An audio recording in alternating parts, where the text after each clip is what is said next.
Salut, c'est Zera, on se retrouve aujourd'hui pour un top 10 sur les one-shots du premier trimestre 2024. Donc comme le titre le dit, on va faire les top 10. Je vais vous présenter mon top 10 des one-shots que j'ai lus depuis janvier, février et mars. Donc je vais vous présenter tout ça dans l'ordre de ce que j'ai le moins aimé au plus aimé. Et puis voilà, hein, c'est mon avis perso, donc si vous n'avez pas les mêmes goûts, c'est normal parce qu'on a tous des goûts différents. Et puis, si vous voulez, vous pouvez mettre votre petit top 3 dans les commentaires si on a quelque chose qui se ressemble ou pas. Et puis voilà, hein.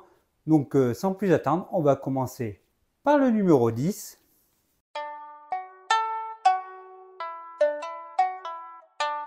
Dixième place, ça sera du coup Daisy, lycéenne à Fukushima, chez Akata de Reiko Momoshi. Donc Daisy, où on va suivre en fait 4 filles dans un groupe de musique qui s'appelle Daisy, qui sont lycéennes à Fukushima. Tout est dans le titre, les titres c'est trop bien. Et en fait on va suivre, du coup il y a une petite histoire d'amour, mais surtout on va suivre leur quotidien après la catastrophe qui a eu en 2011, le 11 mars 2011 à Fukushima. Et c'est un récit que j'ai beaucoup aimé. Le petit moins, ça a été les dessins, parce qu'on a un dessin très, on va dire, shoujo, même si ça ne veut pas dire grand-chose, mais dans le style qu'on pourrait retrouver un petit peu à l'ancienne dans les shoujo.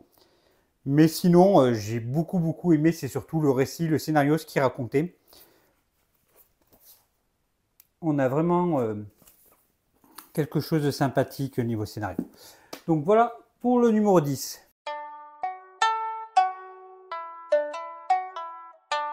Numéro 9. Alors, toujours chez Akata, Quand la nuit tombe, de Rie Haruga, et où on va suivre en fait le destin de ces deux personnes qui vont être, suite à leur action de leurs parents, vont être brisées à tout jamais, et ils vont essayer de recoller les morceaux au fur et à mesure. Pareil, c'est un titre que j'ai beaucoup aimé.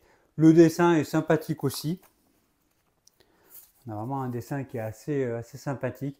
Et oui, donc je ne vais pas plus dans le détail du récit parce que si je vous spoil ce qu'ils ont fait leurs parents, vous n'avez plus la surprise et je pense que c'est très important pour ce récit-là.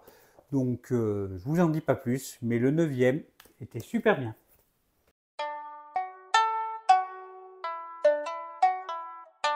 Numéro 8. Alors, Mashima Heroes, donc de Mashima Hero. J'ai juste adoré, c'est que du fan service. Il fallait que je le place parce que j'ai vraiment, je vais pas bouder mon plaisir. J'ai vraiment beaucoup aimé les trois récits qu'on va suivre. Donc Fairy Tail, Rêve et Denzero, c'est trois mangas que j'aime bien de base. Et là, il y a le héros, il y a des références par rapport à leur manga. Il y a des filles en bikini. C'est vraiment pour les fans, fait pour les fans. Et en tant que fan, j'ai adoré ce récit de Mashima.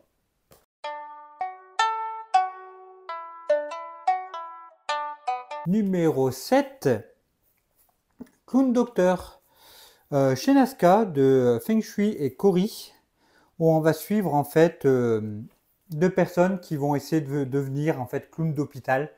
Et c'est un récit qui est assez triste parce qu'on va suivre quand même le destin d'enfants qui sont dans des hôpitaux, mais aussi suivre aussi pourquoi les personnes veulent devenir clown docteur, etc. Et c'est un récit qui est très triste, qui a un joli dessin et que j'ai bien aimé. J'ai beaucoup aimé aussi cette histoire qui est vraiment été très touchante. Donc voilà. Donc c'était Clown Docteur.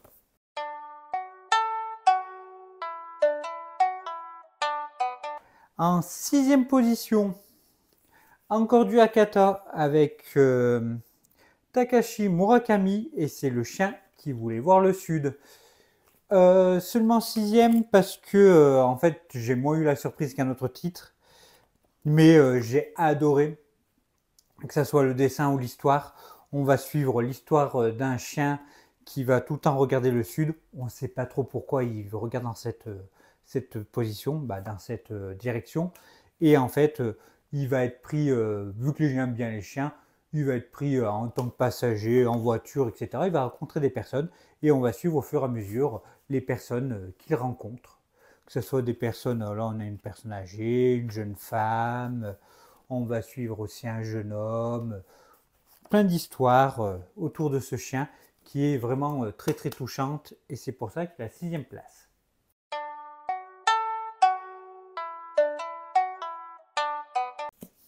Alors maintenant on va passer au plus lourd et pour les 3/4 c'est quand même du grand format. Ça va être le top 5. Et on va commencer alors en 5e position. Or, Junji Ito, mais j'ai pris Carnage parce que c'est le dernier qui est sorti, mais les Junji Ito en général. Dès qu'il y a un Junji Ito qui sort, j'adore. J'adore son univers. J'aurais pu en mettre d'autres que j'ai lus, hein, comme Zone Fantôme ou Frankenstein, mais j'adore son dessin. Et puis, Carnage aussi, dans celui-là, j'ai beaucoup aimé l'histoire Stratophobie. Donc, je ne vais pas cacher non plus que j'ai bien aussi aimé. Donc, ce recueil-là. Après, vu qu'à chaque fois, c'est des histoires et compagnie, c'est différent. Mais vu que j'adore l'univers, je ne pouvais pas faire un top 10 sans mettre un Junji Ito.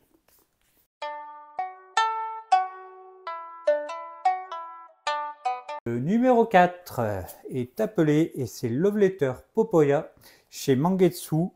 Et c'est de Jiro Asada, et au dessin, c'est Takumi Nagayasu. Donc, dans ce recueil-là, on va avoir 2 histoires. Alors, même si j'ai préféré Popoya à Love Letter, ça reste quand même des super histoires tous les deux. Et le recueil méritait aussi d'avoir sa place dans ce top. Et surtout, Popoya elle m'a vraiment touché aussi.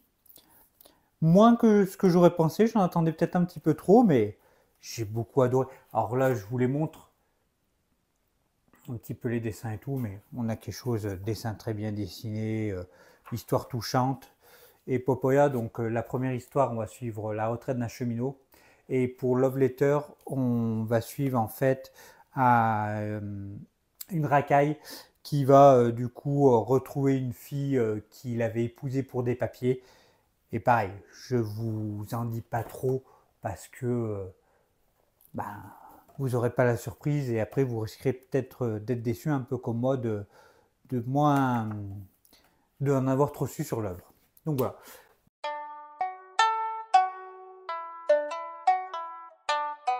Donc il nous reste le top 3, le palier. Et on va commencer, donc c'est Cocon de Machiko Kiyo aux éditions IMHO. Que dire plus de Cocon? C'est qu'on va suivre des jeunes filles pendant la Seconde Guerre mondiale qui vont être infirmières. Et elles n'ont rien demandé à personne, c'est qu'on a besoin du monde au front et on va du coup suivre des infirmières. Ces infirmières qui n'ont rien demandé et c'est pareil, très très touchant. Il y a beaucoup, mes one-shots, c'est beaucoup d'histoires touchantes, mine de rien. C'est violent, c'est touchant, on a un dessin qui est cool. Voilà, c'est Cocon. Là, les 3 que je vais vous présenter. Alors le 2 peut-être moins, mais celui-là, si vous avez l'occasion, lisez-le, il est vraiment terrible, que ce soit pour l'émotion et le dessin, il est vraiment super touchant dans tous les coins. Dans tous les cas, c'est une histoire qui vaut le coup.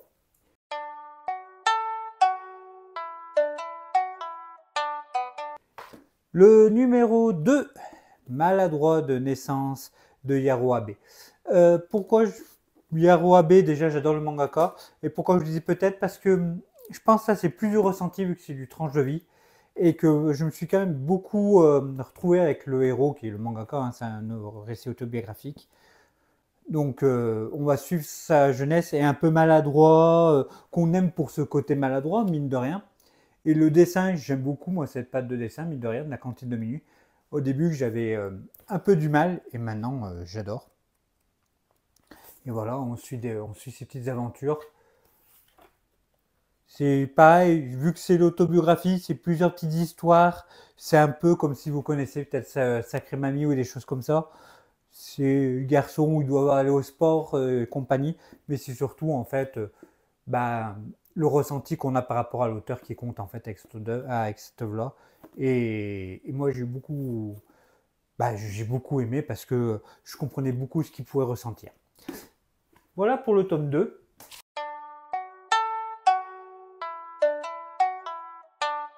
Et on va passer au numéro 1, le number 1. Et c'est le chien gardien des étoiles de Marukami chez Pika Graphics. Et oui, il y a encore du Marukami, alors on l'a vu avec le chien qui voulait voir le sud. Et c'est vrai que le chien qui voulait voir le sud aurait pu être plus haut si j'avais pas lu celui-là. Il aurait peut-être même pu finir numéro 1. Mais la découverte de l'auteur a fait que j'ai adoré. Je ne connaissais pas ce dessin, des histoires ultra touchantes, des petites pages couleurs aussi. L'édition aussi, elle joue un peu. Alors, j'en avais pas trop parlé, mais bah, l'édition, il joue un petit peu, mais là, c'était vraiment, on va dire, plus le ressenti. Et du coup, dans Le Chien Gardien des Étoiles, on va suivre un chien qui va faire en fait un road trip avec son maître. Et on va suivre toutes les personnes qui vont rencontrer, un petit peu comme le chien qui voulait voir le sud. C'est pour ça que la surprise était moins grande avec le chien qui voulait voir le sud. Et du coup, ce qui est arrivé à ce chien et à ce jeune homme, à son maître, par rapport au regard des autres, etc. Et c'est triste, c'est chouette, c'est vraiment, il mérite son titre de numéro 1. Je ne connaissais pas en plus cet auteur avant, donc j'ai pris ses autres œuvres. Il y a Pinot qui est sorti ce mois-ci, et il y a aussi L'Oiseau Bleu qui est sorti il y a mieux longtemps, mais que je connaissais pas. Je me suis pris les deux. Non, je fais pas trop ça de prendre tout d'un auteur, parce que bah, l'auteur souvent ne fait pas que des choses bonnes. Je suis un grand fan par exemple de Jiro Taniguchi ou de Junji Ito. Et par exemple, Jiro Taniguchi, bah, suivant ses œuvres, tu vas les apprécier pour le dessin, mais l'histoire, il y en a certains que j'ai moins aimé. Pareil pour Junji Ito. Alors heureusement que c'est des recueils, parce que du coup, tu as des histoires, des recueils de petites histoires, tu as des histoires que tu vas mieux préférer à d'autres, et du coup ça va. Mais pour Jiro Taniguchi, où ça va être des mangas complets, bah, même si j'adore le mangaka, il va m'arriver de me débarrasser de certains titres, parce qu'on ne peut pas tout aimer, et puis voilà, hein. C'est pareil, hein, on ne peut pas être bon partout. Donc là, c'est la première fois que je vais prendre tout du même mangaka, on verra par la suite. Donc voilà, c'était mon top 10 des one-shot. J'espère que ça vous a plu.